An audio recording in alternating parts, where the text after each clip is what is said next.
Hello student, my self बिंदु बाला कुसरिया, department of botany. आज का टॉपिक है फंजाई। फंजाई के जनरल कैरेक्टरिस्टिक के बारे में आज हम लोग पढ़ेंगे। ठीक है, सबसे पहले देखते हैं इंट्रोडक्शन। फंजाई या हिंदी में इसको कहा जाता है कवक। क्या है? एक लैटिन वर्ड है जिसका यूज़ किस में किया जाता है? सामान्यतः मशरूम के लिए किया जाता है। ठीक है, वर्तमान में फंजाई वर्ड का यूज़ ऐसे ऑर्गेनिज्म के लिए किया जाता है जो क्लोरोफिललेस रहता है। ठीक है, मतलब कि जिसमें क्लोरोफिल एब्सेंट रहता है, या केंद्रक युक्त न्यूक्लिएटेड होते हैं, या स्पोर बीरिंग जिसमें स्पोर्स का प्रोडक्शन होता है। ठीक है, या फिलामेंटस या ब्रांच्ड होते हैं एवं सेक्सुअल एसेक्सुअल रिप्रोडक्शन करते हैं। ऐसे ऑर्गेनिज्म के लिए फंजाई वर्ड का यूज़ किया जाता है। ठीक है, इसके जो सेल वॉल होते हैं वो सेल्यूलोज और कैटिन के बने होते हैं। ठीक है,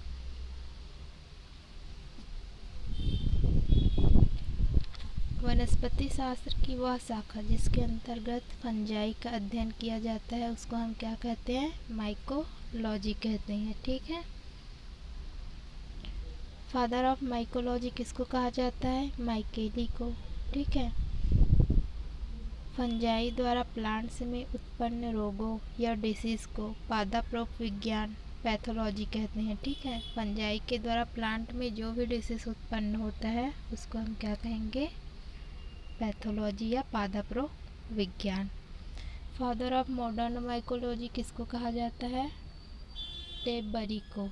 ठीक है, फंजाई में क्लोरोफिल जो है क्या होते हैं? एब्सेंट होते हैं, अतः वे अपना भोजन क्या करते हैं? स्वयं नहीं बना सकते हैं। ठीक है, जिसके कारण उन्हें दूसरे पौधों पर पैरासाइट की भांति अथवा सड़े गले पदार्थों पर सेप्रोफाइट की भांति क्या करते हैं? जीवन व्यतीत करना पड़ता है। ठीक है, फिर देखते हैं अकरेंस कहाँ कहाँ पे, मतलब कि फंजाई जो है वो पाए जाते हैं, उसके प्राप्ति स्थान। ठीक है, फंजाई क्या है? सर्वव्यापी हैं, कहीं पर भी ये इसको देखने को मिलता है। ठीक है, ये या तो दूसरे जीवित होस्ट पर परजीवियों के समान अथवा सड़े गले पदार्थों पर मृत जीवियों की भांति क्या करते हैं? अपना जीवन व्यतीत करते हैं। ठीक है, कुछ फंजाई जो है वो पैरासाइट एवं सेप्रोफाइट दोनों की भांति क्या करते हैं? अपना जीवन जो है वो व्यतीत करते हैं। ठीक है, कुछ फंजाई दूसरे प्लांट्स के साथ क्या करते हैं? सिम्बायोसिस की भांति जीवन व्यतीत करते हैं। ठीक है, फिर नेक्स्ट देखते हैं इसका जनरल कैरेक्टर्स क्या क्या हो सकते हैं फंजाई के। इसमें क्लोरोफिल जो है वो कैसे होते हैं? एब्सेंट होते हैं। ठीक है, इनमें सुनिश्चित डेफिनेट सेल वॉल होती है। ठीक है, ये सामान्यतः कैसे होते हैं? नॉन मोटाइल होते हैं, लेकिन इनमें मोटाइल रिप्रोडक्टिव सेल्स होती है। ये स्पोर्स के द्वारा रिप्रोडक्शन करते हैं। ठीक है, इसमें क्या होता है? सीड्स नहीं पाए जाते, सीड्स की जगह पे क्या पाए जाते हैं? स्पोर्स पाए जाते हैं, जिसके द्वारा ये क्या करते हैं? रिप्रोडक्शन की प्रोसेस करते हैं। फंजाई सामान्यतः फिलामेंटस एंड मल्टीसेल्युलर होते हैं। ठीक है, फंजाई में क्या होते हैं?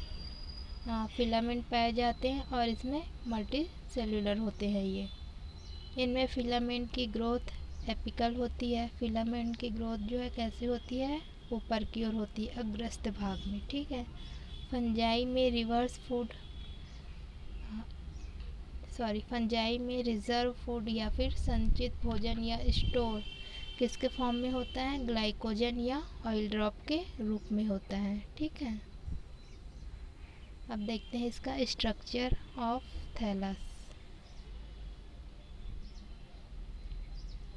फंजाई का बॉडी कैसा होता है? ब्रांच्ड हाइफी का बना जाल होता है। ठीक है, हाइफी के ग्रुप को हम क्या कहते हैं? माइसीलियम कहते हैं। प्रायः प्रति वॉल्स के फॉर्मेशन के कारण हाइफी जो है वो सेपरेट हो जाते हैं। ठीक है, मतलब कि अलग अलग खंड में पड़ते चले जाते हैं। बीच में जो है वो वॉल का फॉर्मेशन होने लग जाता है। प्रत्येक वॉल अथवा सेप्टा में एक पोर होता है जिसके द्वारा साइटोप्लाज्म एक सेल से दूसरी सेल में क्या करता है, परिभ्रमण करता है, मतलब एक सेल से दूसरे सेल में क्या करता है, जाता है। हाइफी की सेप्टा की उपस्थिति अथवा अनुपस्थिति के बेस पर फंजाई को निम्न प्रकार से अब उसको डिवाइड किया जा सकता है कि कौन से फंजाई के हाइफी में सेप्टा प्रेजेंट होता है, किस में अब्सेंट होता है। ठीक है, एसेप्टेट और को इनोसाइटिक हाइफी, पट रहित कवक तंतु। ठीक है, फाइकोमाइसिटिस ये फंजाई के सदस्य का नाम है। के सदस्यों में क्या होते हैं, एसेप्टेट हाइफी पाए जाते हैं। ठीक है, मतलब कि उसके हाइफी में क्या होते हैं, सेप्टा जो है वो अब्सेंट होता है, अर्थात उनके हाइफी में सेप्टा नहीं होते।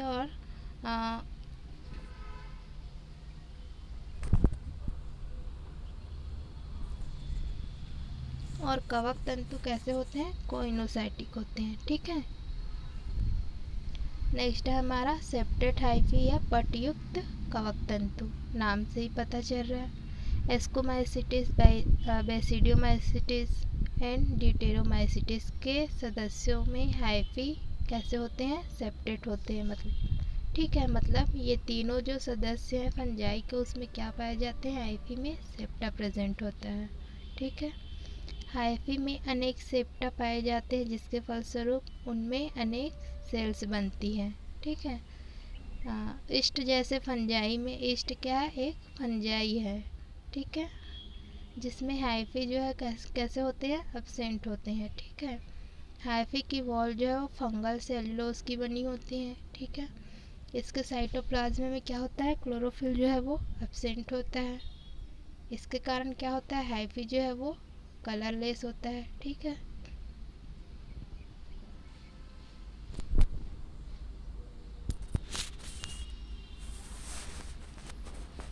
इनमें वैक्यूल्स इन ऑयल ड्रॉप्स पाई जाती है। भोजन प्रायः किसके रूप में स्टोर होता है, ग्लाइकोजन के फॉर्म में, जो आसानी से क्या होता है, शुगर में बदल जाता है। ठीक है, न्यूक्लियस प्रायः न्यूक्लियर मेम्ब्रेन द्वारा घिरा रहता है। न्यूक्लियस के चारों ओर मेम्ब्रेन का आवरण पाया जाता है जिसको हम क्या कहते हैं, न्यूक्लियर मेम्ब्रेन। इसके अतिरिक्त माइटोकॉन्ड्रिया, राइबोसोम, एंडोप्लाज्मिक रेटिकुलम तथा विभिन्न प्रकार के क्या होते हैं, एंजाइम्स जो है वो पाए जाते हैं। ठीक है, जैसे कि एग्जांपल में देख सकते हैं हम लोग हाइफी का, जैसे कि डायग्राम में देख सकते हैं हम लोग septate mycelium, aseptate mycelium show हो रहा है। ठीक है, सेप्टेट माइसिलियम किसको कह रहे हैं हम लोग, जिस हाइफी में सेप्टा जो है वो प्रेजेंट होते हैं। देखो हाइफी के बीच बीच में जो वॉल दिखाई दे रहा है उसी को हम क्या कहते हैं, सेप्टा कहते हैं। ठीक है, दूसरे डायग्राम को क्या बोल रहे हैं, एसेप्टेट माइसिलियम। इसमें क्या है, पूरे हाइफी क्या है, एक ब्रांच के रूप में दिखाई दे रहा है। इसमें जो है सेप्टा वो अब्सेंट है। ठीक है, यहाँ पे सी डायग्राम में शो हो रहा है कि क्या क्या प्रेजेंट होता है उसमें, एक तो वॉल है इसलिए क्या है, सेप्टेट है। ठीक है, ऑयल ड्रॉप प्रेजेंट है, साइटोप्लाज्म प्रेजेंट है। ठीक है, वैक्यूल्स प्रेजेंट है, और फूड मटेरियल कैसे किस फॉर्म में स्टोर होता है, ग्लाइकोजन के फॉर्म में। ठीक है, न्यूक्लियाई प्रेजेंट है। ठीक है, डी डायग्राम में हमको कैसा दिखाई दे रहा है, ये एसेप्टेड हाइफी दिखाई दे रहा है जिसमें कि क्या है, सेप्टा जो है वो अब्सेंट होता है। ठीक है, सेप्टा किसको कहते हैं, मान लो जाए ये हमारा क्या है, हाइफी है। हाइफी के बीच में अगर ये 2 भागों या 3 भागों में डिवाइडेड है तो इसको हम क्या कहेंगे, ये वाले पोर्शन को सेप्टा कहते हैं। ठीक है, ये हमारा क्या है, सेप्टा है। तो जहाँ पे जिस हाइफी में ये सेप्टा प्रेजेंट है उसको हम क्या कहेंगे, सेप्टेड हाइफी, और जिसमें अब्सेंट है उसको क्या कहेंगे, एसेप्टेड हाइफी। ठीक है,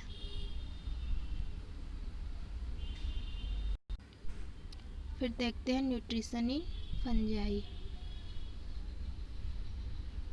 न्यूट्रिशन के आधार पर या उस फंजाई को उसके पोषण के आधार पर कितने भागों में डिवाइड किया जा सकता है, निम्न भागों में डिवाइड किया जा सकता है। ठीक है, पहला है हमारा सेप्रोफाइट, या उसको हिंदी में क्या बोलते हैं हम लोग, मृतोपजीवी। ठीक है।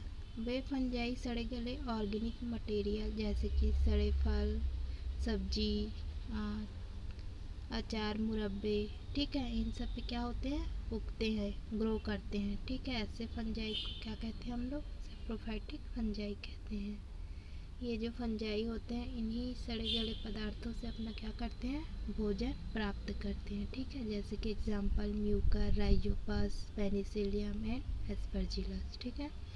नेक्स्ट है हमारा परोपजीवी या पैरासाइट्स। ये फंजाई लिविंग होस्ट पर पाए जाते हैं जिससे वे अपना पोषण ग्रहण करते हैं। ठीक है। इस प्रकार के फंजाई जो कैसे होते हैं, दूसरे लिविंग होस्ट से अपना क्या करते हैं, भोजन प्राप्त करते हैं। ठीक है। इस प्रकार के फंजाई बहुत हार्मफुल होते हैं तथा प्लांट्स में विभिन्न प्रकार के डिसीज उत्पन्न करते हैं। अब इस फंजाई को भी कितने भागों में डिवाइड कर सकते हैं, निम्न भागों में विभक्त किया जा सकता है। ठीक है। पहला है हमारा ऑब्लिगेट पैरासाइट्स या फिर अनिवार्य परजीवी। ये जो फंजाई हैं वो लिविंग होस्ट पर ही अपना क्या करते हैं, जीवन व्यतीत करते हैं तथा लिविंग होस्ट पर ही क्या करते हैं, आक्रमण करते हैं। ठीक है। जैसे कि एग्जांपल सिस्टोपस या पक्सिनिया। नेक्स्ट है हमारा फैकल्टेटिव सैप्रोफाइट या हिंदी में बोलते हैं इसको विकल्पी मृतोपजीवी।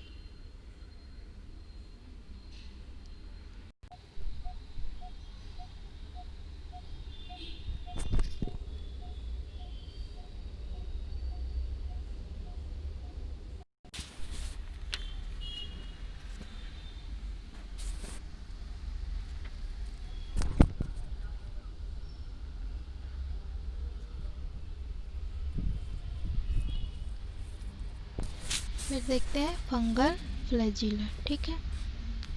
जो हाई कैटेगरी के जो फंजाई होते हैं जैसे कि एस्कोमाइसिटिस, बेसिडियोमाइसिटिस, ड्यूटेरोमाइसिटिस तथा जैगोमाइसिटिस में जो है वो फ्लैजिला एब्सेंट होते हैं। ठीक है। फ्लैजिला क्या वर्क करता है, ये फंजाई या कवक को एक स्थान से दूसरे स्थान में जाने के लिए क्या करता है, हेल्प करता है। ठीक है। क्लास काइड्रिटोमाइसिटिस की मोटाइल सेल्स में एक विप्लेस टाइप का क्या पाया जाता है, फ्लैजिला पाया जाता है। ठीक है। फ्लैजिला जो है वो दो टाइप के होते हैं, एक तो होता है हमारा विप्लेस और दूसरा होता है टिंसेल। ठीक है। क्लास हाइपोकाइट्रियोमाइसिटिस के सेल्स में टिंसेल टाइप का क्या होता है, फ्लैजिलम पाया जाता है। उसी प्रकार से प्लाज्मोडियोफोरमाइसिटिस क्लास की मोटाइल सेल्स में 2 फ्लैजिला पाए जाते हैं जो एंटीरियर एंड पर क्या होते हैं, लगे रहते हैं। ठीक है। इन 2 फ्लैजिला में से एक विप्लेस प्रकार का तथा दूसरा कैसा होता है, टिंसेल प्रकार का होता है। ठीक है। नेक्स्ट देखते हैं क्लास ओमाइसिटिस के सेल्स में भी 2 फ्लैजिला पाए जाते हैं जो या तो अग्रभाग पर लगे होते हैं अथवा किडनी शेप्ड स्ट्रक्चर में लेटरल साइड में लगे रहते हैं। ठीक है। इनमें से एक फ्लैजिलम कैसे होते हैं, टिंसेल टाइप का होता है जो आगे की ओर विन्यस्त होते हैं तथा दूसरा फ्लैजिलम विप्लेस टाइप का होता है जो कैसे होते हैं, पीछे की ओर लगे रहते हैं। ठीक है। ठीक है। यहाँ पे हम डायग्राम में देख सकते हैं कि फ्लैजिला कैसे दिखाई देता है हमको। ये जो फ्लैजिला है वो किस प्रकार का दिखाई दे रहा है, 2 फ्लैजिला दिखाई दे रहे हैं। ठीक है। एक तो हमारा कैसा है, टेंसिल टाइप का और दूसरा हमारा कैसा है, विप्लेस टाइप का। ठीक है। टेंसिल टाइप का फ्लैजिला किसको कहेंगे, ये वाले फ्लैजिला को जिसमें कि छोटे छोटे हेयर्स प्रेजेंट होते हैं। ठीक है। ये हमारा कैसा है, टेंसिल है। और जो स्मूथ है जिसमें कोई हेयर प्रेजेंट नहीं है उसको हम क्या कहते हैं, विप्लेस कहते हैं। ठीक है। ये हमारा विप्लेस टाइप का क्या है, फ्लैजिला है। ठीक है। फिर नेक्स्ट देखते हैं हम लोग फंगल टिश्यू। प्रायः फंजाई अपने माइसीलियम को सघन अथवा ढीला करके, ठीक है, या तो अपने आप को टाइट कर लेता है बहुत ज़्यादा या बहुत ज़्यादा ढीला कर देता है, करके क्या हो जाता है, वो एक टिश्यू के रूप में संरचना बना लेता है। ठीक है। जिसको हम इस प्रकार से समझ सकते हैं। फर्स्ट है हमारा प्लेक्टेन काइमा। ठीक है। अभी प्लेक्टेन काइमा क्या होता है, कभी कभी हाइफी बहुत क्या हो जाते हैं, घने होकर एक जाल समान संरचना बना लेते हैं जो प्लेक्टेन काइमा कहलाती है। ठीक है, यह स्ट्रक्चर 2 टाइप्स की होती है। जैसे पहला है हमारा फ्रोजन काइमा। ठीक है, इनमें माइसीलियम ढीले रूप से एक गुथी हुई संरचना बनाती है जिसमें प्रत्येक हाइफी एक दूसरे के क्या होते हैं, समानांतर होते हैं तथा प्रत्येक सेल क्या होते हैं, हमको स्पष्ट दिखाई देते हैं। क्यों स्पष्ट दिखाई देते हैं, क्योंकि जो हाइफी होते हैं वो एक दूसरे के क्या हो जाते हैं, समानांतर हो जाते हैं। ठीक है, नेक्स्ट है हमारा पिस्यूडो पैरेन्काइमा। इसमें हाइफी एक दूसरे से मिलकर बहुत क्या हो जाते हैं, सघन संरचना बना लेते हैं जिसके फलस्वरूप सेल्स कैसे दिखाई देते हैं, हमको गोल दिखाई देता है। ठीक है, जिनका आकार पैरेन्काइमा सेल्स के समान होता है। ठीक है, अतः इन्हें क्या कहा जाता है, पिस्यूडो पैरेन्काइमा कहा जाता है। नेक्स्ट है हमारा राइजोमॉर्फस। ठीक है, यह कड़ी विश्राम अवस्था में होती है जो इन प्रतिकूल परिस्थिति मिलने पर क्या हो जाता है, जीवित हो जाता है। ठीक है, इनको अपने अनुसार वातावरण नहीं मिलने के कारण ये क्या हो जाते हैं, रेस्टिंग स्टेज में चले जाते हैं। जब इसको इसके अनुसार इन्वायरमेंट मिल जाता है तो क्या हो जाता है, वो लिविंग फॉर्म में आ जाता है। ठीक है, विभिन्न स्पीसीज में इनका माप भिन्न भिन्न होता है। ये गहरे हरे रंग के मोटे तथा म्यूसिलेजिनस होते हैं। ठीक है, अनुकूल परिस्थिति आने पर ये जर्मिनेशन करते हैं। ठीक है, जैसे इसको अनुकूल परिस्थिति मिलती है क्या कर लेता है, जर्मिनेशन की प्रोसेस करता है। ठीक है, जैसे कि एग्जांपल आर्मिलेरिया मेलिया। ठीक है, नेक्स्ट है हमारा स्ट्रोमा। यह वेजिटेटिव माइसीलियम के मिलने से एक जालीनुमा संरचना बनाता है जिसमें प्रायः फंगस के सेक्स ऑर्गन्स प्रेजेंट होते हैं। ठीक है, एग्जाम्पल इसका डेल्डिनिया। नेक्स्ट है हमारा स्क्लेरोसिया। ठीक है, ये पैरेन्काइमा या पिस्यूडो पैरेन्काइमा के बनने के फलस्वरूप बनते हैं जो बहुत हार्ड तथा प्रतिरोधक रेजिस्टेंट होते हैं। ठीक है, प्रतिकूल अवस्था में स्क्लेरोसिया डोरमेंट स्टेज में पड़े रहते हैं, मतलब कि सुप्त अवस्था में पड़े रहते हैं। ठीक, इसमें जर्मिनेशन की प्रोसेस नहीं होती है। जैसे कि एग्जांपल स्क्लेरोसिया, स्क्लेरोड्रम, स्क्लेरोसाई एंड लेसिप्सिस पर्पुरिया एक्सेट्रा। ठीक है, अनुकूल परिस्थितियों के आने पर स्क्लेरोसिया जर्मिनेशन कर नए मैसीलियम का क्या करता है, फॉर्मेशन करता है। ठीक है, जैसे कि डायग्राम में देख सकते हैं पिस्यूडो पैरेन्काइमा कैसे दिखाई देता है, हमको एक गोल सघन रूप का दिखाई देता है। ठीक है, उसी प्रकार से पैरेन्काइमा कैसे दिखाई देता है, हमको एक सघन फॉर्म में दिखाई देता है। ठीक है, गुथी संरचना के रूप में आपस में। ठीक है, उसी प्रकार से थर्ड है हमारा स्क्लेरोस्टियम या स्क्लेरोसिया। ये कैसे दिखाई देता है, हमको हार्ड दिखाई देता है बहुत या रेजिस्टेंस के समान। ठीक है, जो कैसे होते हैं, रेस्टिंग स्टेज में होते हैं। नेक्स्ट है हमारा स्ट्रोमा। स्ट्रोमा कैसे दिखाई देता है, हमको एक जालीनुमा फॉर्म में दिखाई देता है। ठीक, जिसमें क्या प्रेजेंट होते हैं, सेक्स ऑर्गन्स प्रेजेंट होते हैं। ठीक है,